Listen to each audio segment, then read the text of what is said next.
guys, Mr. H here. It feels like we're on our 500th week of shutdown. Hope you guys are doing okay, making it through it. What I've been doing a lot of is cooking, trying to cook some different things. But my go-to for lunch is always a classic peanut butter and jelly. So I thought, why not show you how to make the best peanut butter and jelly?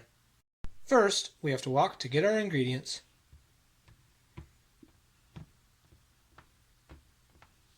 We got all our ingredients out. So first, let's grab some bread.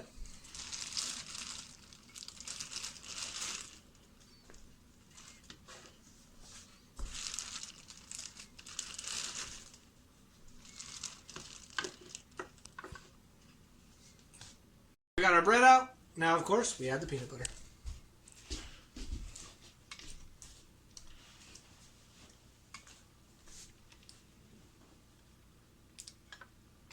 A good smear on the peanut butter and the bread. I go for grape jam. I always go for grape jam. But you know, whatever your favorite is. Raspberry's a good one too. Strawberry. And grape's a pretty standard classic. Get a good spread on that peanut butter and jelly. After you get a good spread on the one slice, go ahead and put that other piece of bread on there. Get a good hold of it and enjoy your lunch.